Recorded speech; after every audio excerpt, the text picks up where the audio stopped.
Hello friends, आजच्या व्हिडिओमध्ये बघा आपण ब्लाउजला परफेक्ट पद्धतीने बाही कशी जोडायची हे पाहणार आहोत। तर इथं मी ब्लाउजचा बॅक आणि फ्रंट तयार करून घेतलेला आहे। अस्तरचा कटोरी ब्लाउज आहे हा आणि याचा बॅक डिझाइन जी आहे तर याचाही व्हिडिओ मी आधी चॅनलवरती टाकलेला आहे। जर तुम्ही तो अजून पाहिला नसेल तर तो नक्की पहा।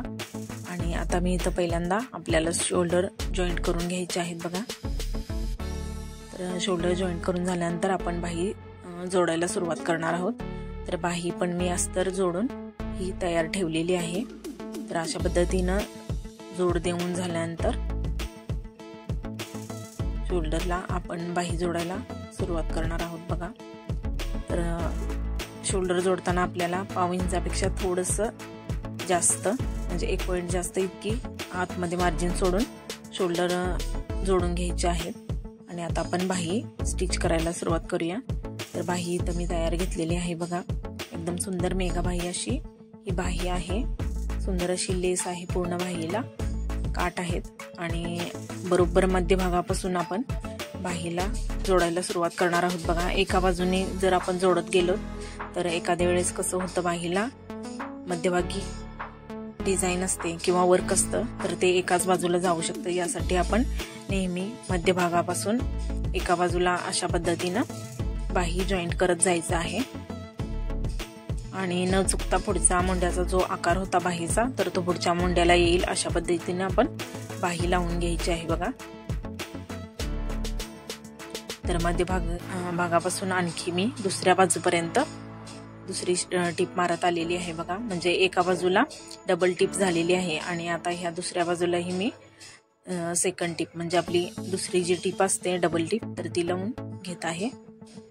तर 1 ते 2 मिनिटात आपली बाही स्टिच करून तयार झालेली आहे बघा। किती सुंदर पद्धतीने कुठेही चून पडलेली नाही किंवा आपला जो मुंड्याचा आकार आहे तो बिघडलेलाही देखील नाही। तर आता मी दुसरी पण बाही तुम्हाला स्टिच करून दाखवते। तर बाही जोडताना आपल्याला जे शोल्डरला आपण मार्जिन पकडलेलं आहे शिलाईमध्ये ते न चुकता आपण मागच्या बाजूला करायचं आहे बघा। आणि अशा पद्धतीने बाही बरोबर मध्यभागी आपण एक कट देऊन घ्यायचा आहे आणि तिथून बरोबर माप टाकून आपण बाही जोडून घ्यायची आहे बघा। म्हणजे बाहीचा मध्यभाग आपला चुकता कामा नये यासाठी छोटासा कट देऊन घ्यायचा आहे।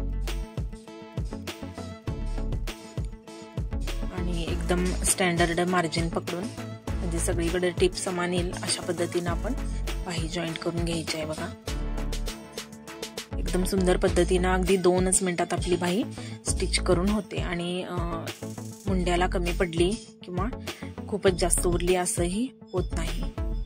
एकदम परफेक्ट बाही शिवून तयार होते। तर डबल टिप सुद्धा मी इथं टाकून घेते बघा।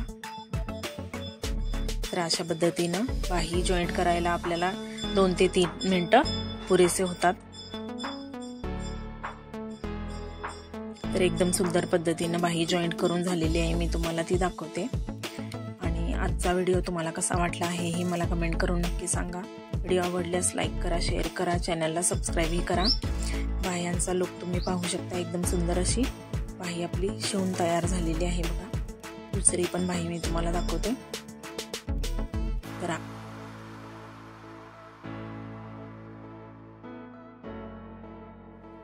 तर पुन्हा भेटू एका नवीन व्हिडिओ सोबत। तोपर्यंत धन्यवाद।